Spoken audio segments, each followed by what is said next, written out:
commonly referred to as ASD, or Autism Spectrum Disorder. In an ideal world, I hoped that word disorder might soon be changed to difference. But in the meantime, it did mean certain challenges for him, so I supposed it was partly correct. It was something we were all used to, however, and if you met him, you'd probably barely even notice it. But the management of it had been a big part of his childhood, and even now, though he lived a full and fulfilling life, it still impacted on him in myriad little ways. He and his long-term girlfriend, Lauren, were on holiday in Cyprus, which was something of a milestone for them both. As anyone familiar with autism knows, even in its mildest forms it can cause major anxieties, and often these are centred around routine and change. That was Kieran to a T. Loved routine, hated change, and with a passion. So going on a holiday when he'd been growing up was a very big deal, and something we only attempted rarely. It wasn't surprising then that when he'd popped round after work one day and announced they were going to Cyprus, just the two of them, I was shocked, as was Mike. This was a big step. It was the first time they'd been away on their own, and they weren't just going away, they were going abroad. The holiday had obviously taken a fair bit of arranging, and the strain of it soon began to tell. Though he was a grown man of 26, and was understandably keen to meet the challenge, he was terrifically anxious about how he might cope, or rather fail to cope, once he got there. Lauren, bless her, had taken on the mantle of chief organiser, planning it, organising their savings and making all the arrangements.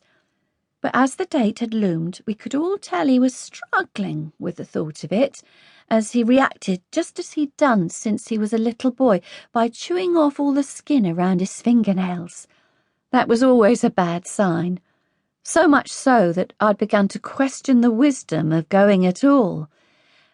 "Look, Kieran," I said one afternoon when he'd popped round for tea, "if you really don't want to go to Cyprus, then you don't have to, you know.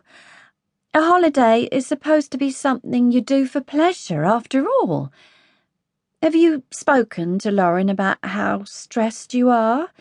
I know she'll understand if you don't feel you can face it." But he was having none of it, and my heart really went out to him. "I have, and that's exactly what she says as well.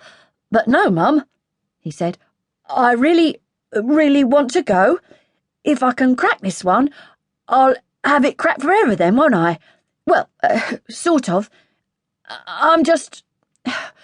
Oh, you know what I'm like. I can't stop thinking about all the things that might go wrong on the journey. And what if I get stressed and need to talk to you?" "Then call me. Get that Euro travelling package thingy they do."